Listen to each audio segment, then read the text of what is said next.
নমস্কার, স্পাইস বক্সে আপনাদের স্বাগত জানাই। আজকে আমি বানাবো আন্ডা কারি। এর জন্য আমি একটা মশলা রেডি করব। আর মশলার জন্য আমি প্রথমে মিক্সারে নারকেল কুড়ো, আদা রসুনের পেস্ট, কাঁচা লঙ্কা আর গোলমরিচের গুঁড়ো দিয়ে একটা পেস্ট বানাবো।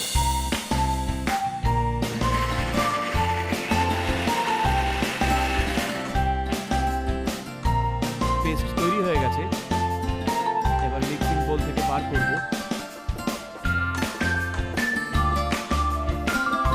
এবারে গ্যাস অন করব।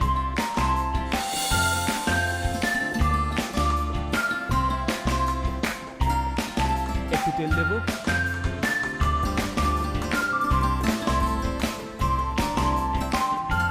এবার আমি এতে পেঁয়াজ দেব কুচো কুচো করে কাটা। এবার যে আমি পেঁয়াজ দিলাম সেটা যতক্ষণ না লালচে হয়ে আসছে ততক্ষণ অবধি আমাদের ভাজতে হবে। একটু নুন দেব, একটু চিনি,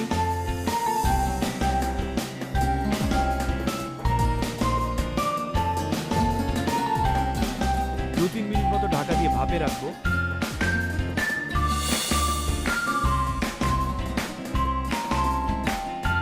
ঢাকা দিয়ে ভাপে রাখলে তাড়াতাড়ি সেদ্ধ হয়ে যায়। এবার আমি এতে টমেটো দেব।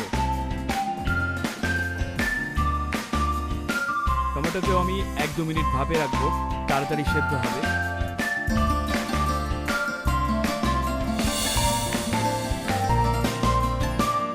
এবার টমেটো ভালো সেদ্ধ হয়ে গেছে।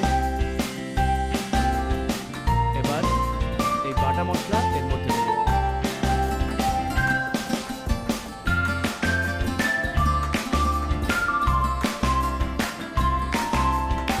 এবার এতে আমি গরম মশলা দিচ্ছি। গরম মশলা গুঁড়ো সাধারণত 1 চামচ, একটুখানি হলুদ,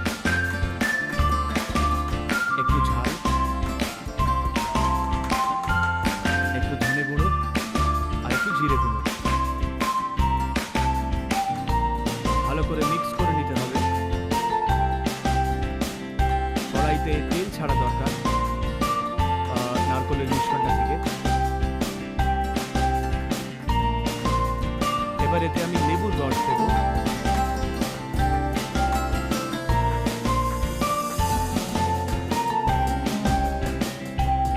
আর একটু জল ঢালবো।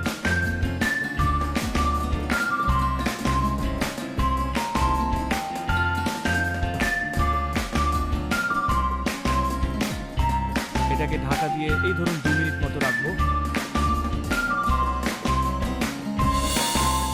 গ্রেভি এখানে তৈরি হয়ে গেছে।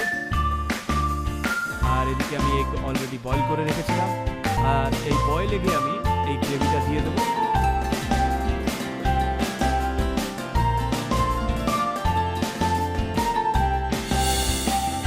এগ কারি তৈরি হয়ে গেছে। Happy cooking.